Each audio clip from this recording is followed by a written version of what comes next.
Joseph Kabila, un nom qui résonne encore aujourd'hui dans l'histoire politique du Congo. Après 18 ans au pouvoir, l'ancien président s'est retiré de la scène, mais une question intrigue toujours. Qu'en est-il de ses enfants?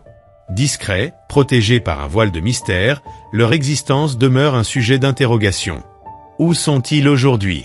Ont-ils suivi les traces de leur père dans l'ombre du pouvoir ou ont-ils choisi une toute autre destinée?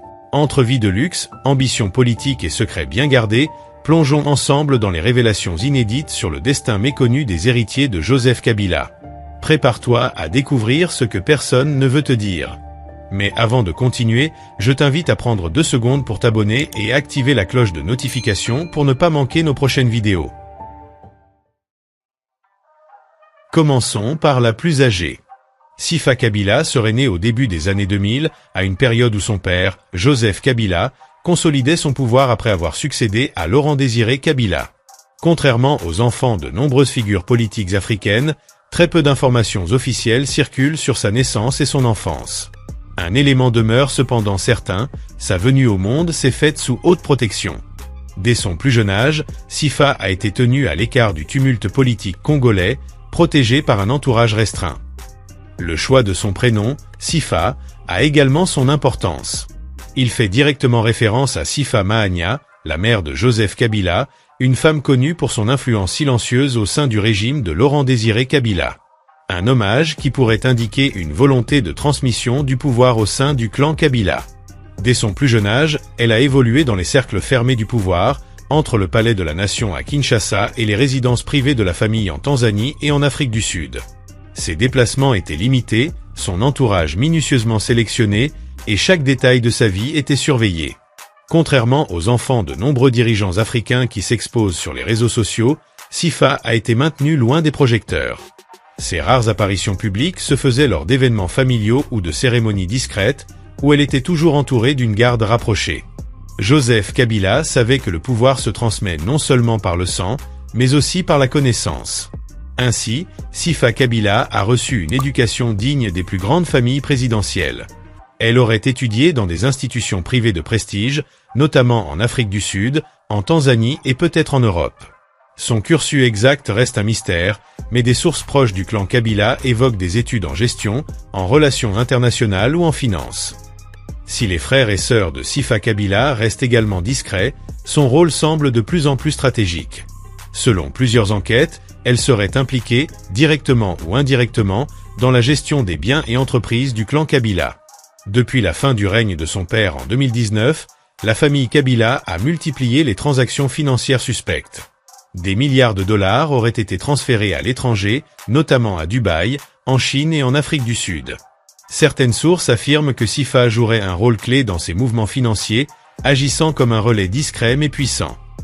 Officiellement, aucune information ne circule sur son lieu de résidence actuel. Certaines rumeurs la situent en Afrique du Sud, dans une villa ultra sécurisée où elle continuerait à gérer les affaires familiales. D'autres évoquent Dubaï, un refuge privilégié pour les fortunes africaines. Son silence est-il une simple volonté de discrétion, ou prépare-t-elle une ascension stratégique dans l'ombre de son père? Alors que la République démocratique du Congo continue d'évoluer sur le plan politique et économique, une question reste en suspens. Sifa Kabila prendra-t-elle un jour la relève de son père? Rien n'est encore certain, mais tout porte à croire que son nom n'a pas fini de faire parler.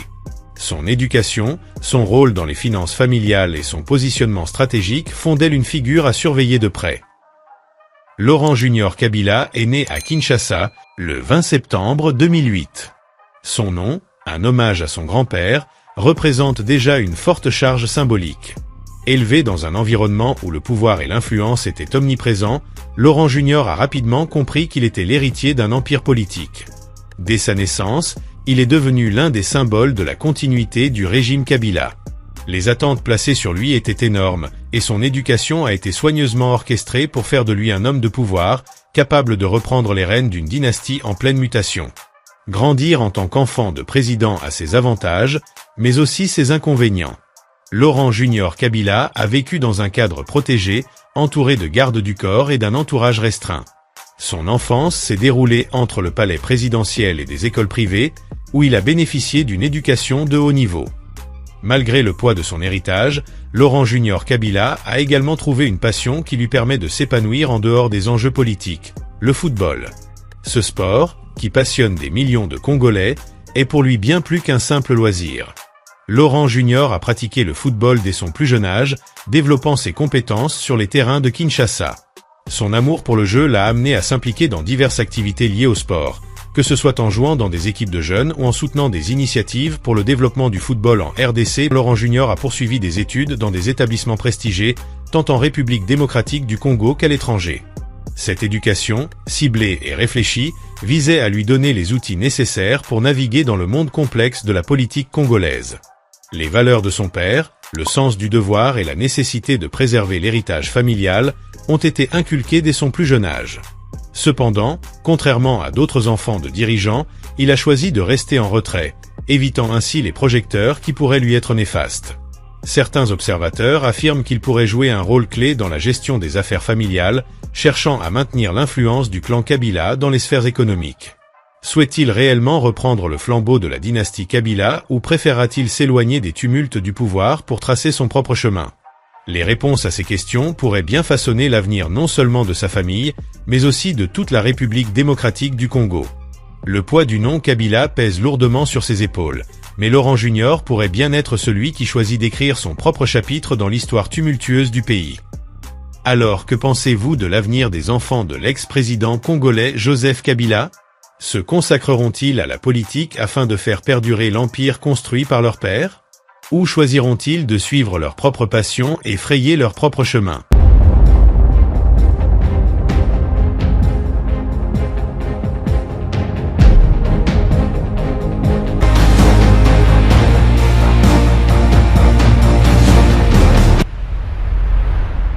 Dites-nous ce que vous en pensez dans l'espace commentaire. Si tu as appris quelque chose dans cette vidéo, n'hésite pas à t'abonner sur la chaîne et d'activer la cloche de notification pour ne pas manquer nos prochaines vidéos.